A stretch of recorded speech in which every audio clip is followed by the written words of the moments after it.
Comme vous le savez, parfois nous recevons des anciens immigrants. Batia Attali, ici présente, est en Israël depuis 50 ans. Elle a fait pratiquement toute sa carrière au bureau des statistiques. Elle a fait plein de choses à l'intérieur de ce bureau, mais elle a aussi une idée très précise de l'Alia. On va faire un petit retour arrière sur son parcours. Restez avec nous. Ils ont relevé le défi de l'Alia. Alia Story, c'est vous, c'est nous. Batia Attali, bonjour. On est ravis de vous accueillir. Voilà, 50 ans d'Alia, c'est pas rien quand même. C'est une tranche de vie, plus qu'en France en tout cas. Vous êtes arrivée à l'âge de 16 ans. Exactement. Je suis arrivée à l'âge de 16 ans et depuis je suis là. Alors vous avez fait plein de choses. Vous avez même été à l'époque au lycée français dans la ville de Nazareth. C'était là-bas qu'il se trouvait. Les choses ont changé aujourd'hui.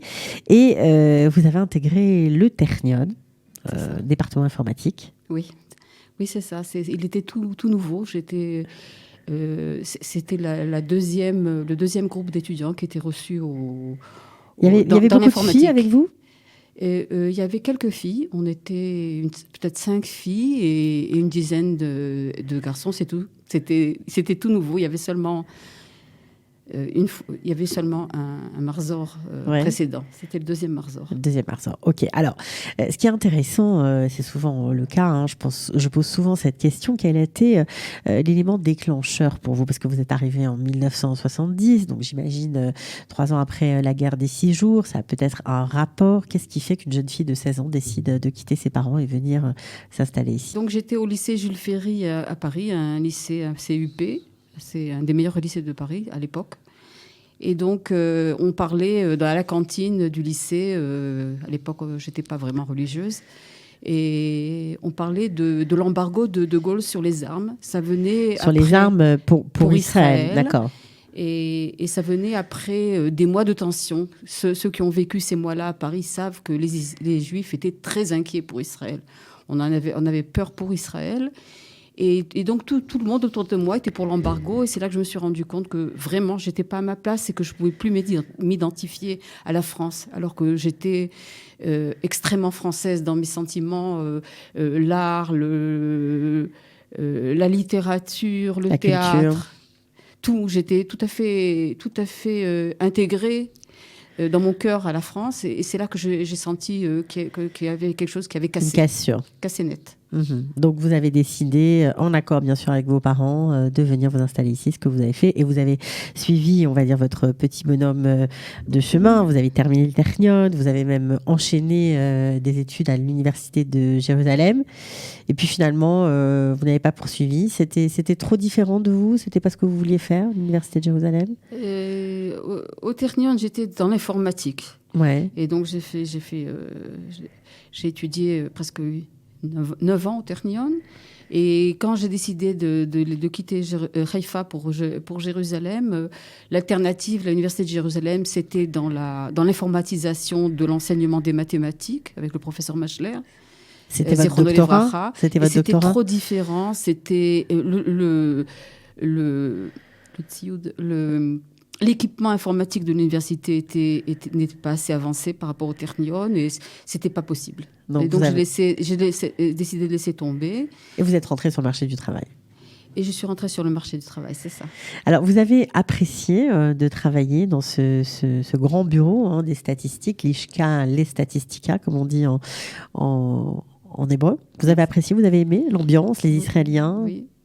Je suis rentrée à l'Ishka Merkazi des Statistica dans l'informatique, justement. Ils étaient très contents à l'époque de trouver quelqu'un qui soit capable d'enseigner Windows.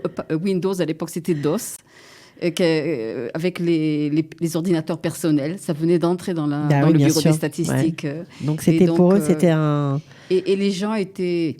C'était un bureau très à l'ancienne et qui m'a accepté avec gentillesse, beaucoup de gentillesse. Ouais, et vous avez progressé, vous avez mené des tas de projets jusqu'à peu, puisqu'aujourd'hui, vous êtes une jeune retraitée, on va dire ça comme ça. Alors, qu'est-ce qui fait que vous avez, réussi à vous intégrer? Et est-ce que vous comprenez les gens qui se disent nous, on vit en France, on aura du mal à vivre ici, c'est trop différent de nous? Je crois qu'à la base de l'intégration, c'est croire qu'on est à sa place en Israël. C'est de penser que c'est notre place et qu'il faut juste trouver l'endroit exact où on doit se trouver. Et du moment qu'on a cette émouna, cette croyance que c'est là votre place en tant que juif, je crois que les choses se font d'elles-mêmes et vous avez beaucoup d'aide de partout. Moi, quand je suis arrivée au Ternion, je comprenais vraiment pas tellement l'hébreu.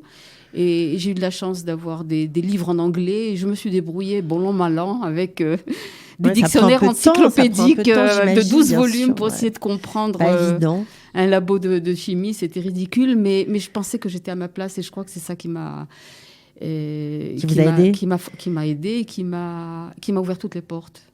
Ouais. Et je crois que c'est ça qui est à la base. Alors, je sais que, vu les événements, parce que vous suivez un peu quand même l'actualité, ce qui se passe en dehors de nos frontières, vous ne comprenez pas pourquoi les chiffres de l'Aliyah sont en baisse. Je ne comprends pas du tout. Moi, vu de mon côté, les Juifs dans le monde entier sont en danger. C'est un danger qui va croissant. Et je me demande... est-ce que ça me rappelle trop ce qui m'avait beaucoup ému dans ma jeunesse, quand à l'âge de 12 ans, 13 ans, je lisais des livres sur la Shoah et sur la montée de Hitler. Et moi, j'ai l'impression que c'est du déjà vu. C'est différent, évidemment, parce qu'on n'est pas à la même période. Mais je sens un énorme danger, un énorme nuage noir au-dessus des Juifs du monde entier. Et je voudrais faire tout ce qui est en mon possible pour dire, voilà, j'ai fait quelque chose pour ne serait-ce que faire venir une personne, 2 personnes, 10 personnes, quel que soit le nombre de personnes. Vous avez envie de réveiller les Juifs de France ? Voilà, j'ai envie de les réveiller, j'ai envie de leur dire ce qu'ils pensent dans leur cœur. Je crois que tout le monde le sait. J'ai rarement rencontré quelqu'un qui m'a pas dit oui, on sait. On sait qu'il y a le danger, on sait que l'antisémitisme devient de plus en plus virulent, mais le travail, c'est difficile. Mais je pense que si quelqu'un vient de l'extérieur et leur reparle de ça, et essayer de tendre la main et d'essayer de résoudre leurs problèmes, les choses qui les empêchent, les fausses idées ou les fausses croyances, et on pourrait peut-être aider à sauver plus de personnes et à faire venir plus de gens en Israël. Vous qui êtes religieuse, vous pensez que la voix des rabbins est assez forte, va assez dans ce sens-là, ou il y a des choses à redire ? Ça dépend desquels. Je sais que les rabbins que j'écoute, en tout cas, ils sont tout à fait conscients de ça. Ouais. Ils sont tout à fait conscients de ça. Par contre, j'ai l'impression que le gouvernement est assez entravé par des problèmes diplomatiques. Vous trouvez que le gouvernement ne fait pas assez pour... Le gouvernement israélien. Ne fait pas assez ? Oui.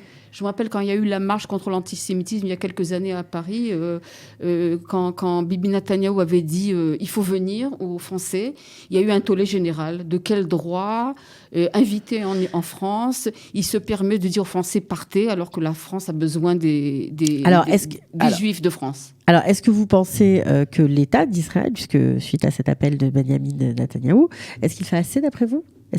Ils ont fait assez ? Je ne pense pas qu'on fasse assez. Je me rappelle de la période où il y a eu la grande alia de Russie. Il y avait eu, même au bureau des statistiques en Israël, ils avaient trouvé des systèmes pour pouvoir accueillir des Russes qui ne savaient pas un mot d'hébreu, sans passer par tous les examens de la Netzivut Shirut HaMedina, c'est-à-dire du gouvernement, pour être reçus. Et pour donc, ça veut dire que les portes de la fonction publique ont été ouvertes aux olim russes, aux immigrants russes, et ce qui n'est pas le cas aujourd'hui pour les Français. Et ils avaient trouvé des systèmes, par exemple, pendant qu'ils avaient commencé à travailler, et ils étaient rémunérés, mais ils étaient obligés de faire un ulpan à l'intérieur du bureau des statistiques, et ils ont eu un laps de temps, quelques années, pour pouvoir se présenter aux examens. Alors qu'aujourd'hui... c'est pas du tout comme ça que ça se passe. C'est pas du tout comme ça. Moi, j'ai une très bonne amie que j'ai aidée un petit peu à rentrer au bureau des statistiques venant de France. Elle était obligée de travailler sans être payée en volontariat au bureau des statistiques pendant plusieurs mois avant de pouvoir être capable. Ça, c'est scandaleux pour vous. Absolument. Ouais. C'est révoltant. Et c'est révoltant. Bon, c'est vrai qu'on peut comprendre, il y a toujours des limitations, mais d'après moi, vu le danger, en tout cas, ce que je pense être un danger immédiat pour les Juifs dans le monde entier, il faut trouver des idées, des solutions. Vous pensez que ce genre de solution, faciliter l'équivalence des diplômes et ouvrir justement les portes des administrations en permettant pendant un laps de temps de travailler, d'être payé, pourrait changer la donne et augmenter cette alia de France? Exactement, je pense qui ne demande qu'à venir en fait. Je sais qu'Israël est vraiment est connu pour sa mobilisation.